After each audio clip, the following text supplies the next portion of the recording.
ডাকসু নির্বাচনের ভোট গ্রহণ চলছে। উৎসাহ উদ্দীপনার মধ্য দিয়ে ভোট দিচ্ছেন ঢাকা বিশ্ববিদ্যালয়ের শিক্ষার্থীরা। ডাকসু নির্বাচন নিয়ে আমরা আরও জানবো। আমাদের সাথে আলোচনা করতে যুক্ত হচ্ছেন ডাকসুর সাবেক জিএস জনাব খায়রুল কবির খোকন। আপনাকে স্বাগত আমাদের আয়োজনে। জনাব খায়রুল কবির খোকন, শুরুতে যে বিষয়টি জানতে যাচ্ছি, 90-এর ডাকসুতে আপনি গুরুত্বপূর্ণ ভূমিকা রেখেছেন, জিএস নির্বাচিত হয়েছিলেন।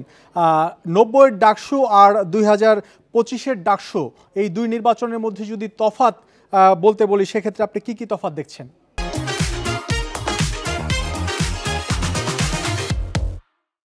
ধন্যবাদ আমাকে আজকের এই অনুষ্ঠানে আমাকে আমন্ত্রণ করার জন্য। ডাকসু এই বাংলাদেশের একটি ঐতিহ্যবাহী নিরপেক্ষ প্রতিষ্ঠান। এই প্রতিষ্ঠানটি দেশ জাতির স্বার্থে, গণতন্ত্রের স্বার্থে বরাবরই এখানে দেশের মানুষের জন্য ভূমিকা রেখেছে। আমরা জানি যে 52 ভাষা আন্দোলন থেকে শুরু করে 62 শিক্ষা আন্দোলন, 70-এর গণঅভ্যুত্থান, 71-এর মহান স্বাধীনতা যুদ্ধ, সর্বোপরি 90-এর সফল ছাত্র গণঅভ্যুত্থান এবং সর্বশেষ আমাদের জুলাই আগস্টের যে ঐতিহাসিক ছাত্র গণঅভ্যুত্থানের মধ্যে দিয়ে যে আমাদের বিজয় অর্জিত হয়েছে, সেখানেও কিন্তু আমাদের ডাকসুর একটি উল্লেখযোগ্য ভূমিকা ছিল। ডাকসু এই দেশের রাজনীতিতে ঢাকা বিশ্ববিদ্যালয়কে বলা হয় সেকেন্ড পার্লামেন্ট, এবং এবং এই বলা হয় যে মানে প্রাচ্যের ওয়াসকোট ডাকসু, এই ডাকসুর নেতৃত্বে আমাদের এখানে আন্দোলনের স্পিকার বলা হয়, মিনি পার্লামেন্ট বলা হয়। সেই সেই ডাকসু নির্বাচন আমাদের সমাজে 90-এর যে প্রেক্ষাপট ছিল, সেই প্রেক্ষাপট আর বর্তমান প্রেক্ষাপটের মধ্যে কিছুটা পরিবর্তন এবং সময়ের ব্যবধানে এটা প্রায় অনেক 90 আর এটা হলো 2025, অনেক প্রায় এখন 35 বছর বা 36 বছর পরে সেটা হচ্ছে। সেখানে আমাদের সময়ের যে পরিবেশ ছিল, সেখানে আমাদেরকে তখন সামরিক জান্তা স্বৈরাচার এরশাদ বিরোধী আন্দোলনের বিরুদ্ধে আমরা তখন আন্দোলন করছিলাম। এই দেশের সকল গণতান্ত্রিক প্রগতিশীল ছাত্র সংগঠন, বাংলাদেশের জাতীয় রাজনীতি 15 দল, 7 দল, 5 দল, তারাও আন্দোলন করছিলেন। আমরাও সেই আন্দোলন দীর্ঘ 9 বছর স্বৈরাচার সামরিক জনতা এরশাদ বিরোধী আন্দোলন করতে গিয়ে আমাদের জয়নাল জাফর, সেলিম দেলোয়ার, অপূর্ব সিনিয়া, নুর হোসেন, ডাক্তার মিলন, জিহাদ সহ অসংখ্য শহীদের রক্তের বিনিময়ে আমরা 90-এর যে ডাকসু, সেই ডাকসু থেকেই কিন্তু আমরা সর্বদলীয় ছাত্রকে গঠন করেছিলাম জিহাদের লাশকে সামনে রেখে, এবং ডাকসুর নেতৃত্বে এই দেশের সকল প্রগতিশীল গণতান্ত্রিক ছাত্র সংগঠনগুলিকে আমরা ঐক্যবদ্ধ করতে পেরেছিলাম।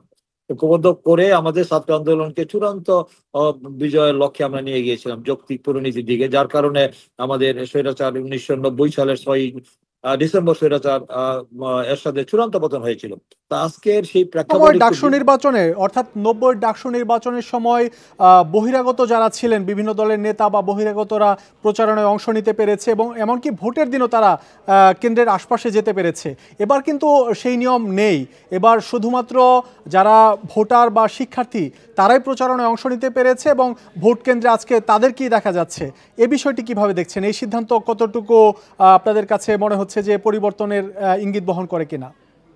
না, যেখানে আমাদের ওই বিশ্ববিদ্যালয় কর্তৃপক্ষ, শিক্ষা পরিবেশ পরিষদ এবং আমাদের সব ছাত্র সংগঠনগুলোর সাথে আলোচনার প্রেক্ষিতেই আমাদের নীতিমালাগুলো প্রণয়ন হয়, এবং শিক্ষা পরিবেশ আমাদের আচরণ বিধি এবং শিক্ষার অনুকূল পরিবেশ, ভোটের অনুকূল পরিবেশ, যেন কোনো বহিরাগত বাইরে থেকে এসে এখানে কোনো সন্ত্রাসী কর্মকাণ্ড পরিচালিত করতে না পারে এই ব্যাপারে। কারণ বিগত দিনে দানবীয় সংগঠন ছাত্রলীগ যে সংগঠন নিষিদ্ধ হয়েছে, দীর্ঘ 16 বছর তো তারা শিক্ষাঙ্গনকে তারা দলীয় রাজনীতিতে পরিণত করেছিল, এবং সেখানে কোনো শিক্ষার অনুকূল পরিবেশ ছিল না। সেখানে সন্ত্রাস, নৈরাজ্য, অরাজকতা, পেশি শক্তি দিয়ে তারা সেখানে ক্যাম্পাস এবং হাঙ্গুলি নিয়ন্ত্রণ করেছে। ভর্তি বাণিজ্য থেকে শীত বাণিজ্য এবং গেস্ট রুম কালচার, গণরুম কালচার, এবং তারা যে যে শিক্ষার কোনো অনুকূল পরিবেশ ছিল না। কিন্তু সেই কারণে কিছু মানে তারপর এই কদিন আগে যে 2024-এর যে গণঅভ্যুত্থানের মধ্য দিয়ে যে তারা তাদের যে পতন হয়েছে, তারা তাদের পেতাদাগুলি রয়েছে, এই আশঙ্কা থেকে হয়তো তারা এই চিন্তাগুলি করেছে। বর্তমানে যে ছাত্র সংগঠনগুলো যে ক্যাম্পাসে নির্বাচন করতে গেলে অনুকূল পরিবেশ, তার পেতাতা দোসররা যেন এই সুন্দর নির্বাচনকে যেন ভণ্ডুল করতে না পারে, বানচাল করতে না পারে, তার জন্য কিছু নীতিমালা তারা তৈরি করেছে। সেই নীতিমালা যেমন আমাদের সময় মানে প্রচার প্রপাগান্ডা ছিল, পোস্টার, লিফলেট, ব্যানার, ফেস্টুন, তো এগুলো আমরা লাগাতে পারতাম, মিছিল করার অনুমতি ছিল, এবং আমাদের প্যানেল পরিস্থিতি হতো হলগুলিতে এবং ডাকসুতে, সেখানে কিন্তু আমাদের সিনিয়ররা আসতেন যারা। খোকন, আপনার কাছে আরেকটি বিষয় জানতে যাচ্ছি। আপনাদের সময় অর্থাৎ 90-এর ডাকসু নির্বাচনে ক্যাম্পাসে সহাবস্থান ছিল রাজনৈতিক দলগুলোর মধ্যে, এরপর দীর্ঘদিন ডাকসু নির্বাচন হয়নি। আবার 2019 সালে নির্বাচন হয়েছে, সেখানে ক্যাম্পাসে সহাবস্থান ছিল না।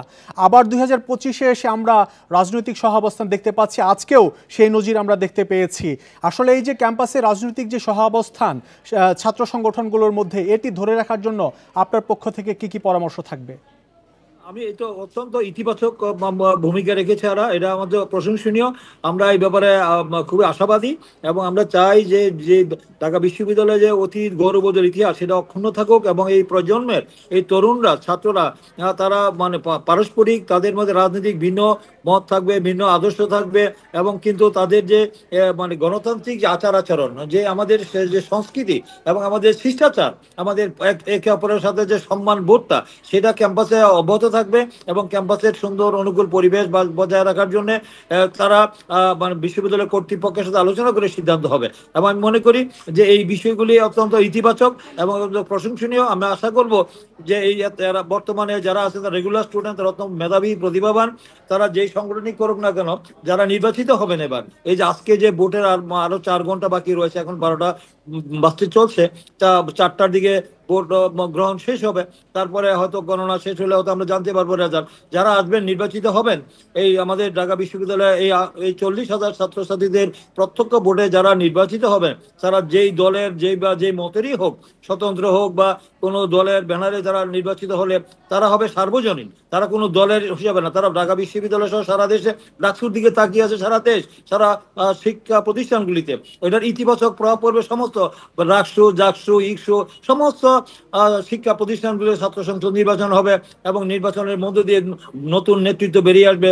আগামী দিনে তারা শিক্ষার্থীদের যে মৌলিক বিষয়গুলি আছে সেগুলো নিয়ে কথা বলবে, এবং জাতীয় স্বার্থ নিয়ে কথা বলবে, এবং আমি মনে করি যে এটা অব্যাহত থাকবে, এবং এই ব্যাপারে আমাদের জাতীয় রাজনীতিবিদদেরকেও তাদেরকে সহযোগিতা করতে হবে, এবং এটা যেন অব্যাহত থাকে। 1 বছর অন্তর অন্তর যেন ডাকসু নির্বাচন হয়। এই 29 বছর পরে হয়েছে, 90-এর পরে 29 বছর পরে হয়েছে 2019 সালে, আবার হয়েছে আবার 6 বছর পর। আর যেন এই বিলম্বিত না হয়। ছাত্র সমাজ তাদের যে মৌলিক অধিকারগুলি, তাদের শিক্ষার যে অধিকারগুলি রয়েছে, তাদের যে পরিবহন সমস্যা, আবাসিক সমস্যা, তারপরে তাদের যে ক্যাম্পাসে অনুকূল পরিবেশ এবং সাহিত্য, সংস্কৃতি, কৃষ্টি, কালচার, ওইগুলো যেন অব্যাহত থাকে। এই জন্য ডাকসু নির্বাচন 1 বছর অন্তর অন্তর হওয়া উচিত, এবং শিক্ষার অনুকূল পরিবেশ বজায় থাকবে। এটার জন্য আমাদের সকল ছাত্র সংগঠনগুলিকে একটা ঐক্যমতে আসতে হবে। জনাব খায়রুল কবির খোকন, আমাদের সাথে যুক্ত হওয়ার জন্য আপনাকে অনেক ধন্যবাদ।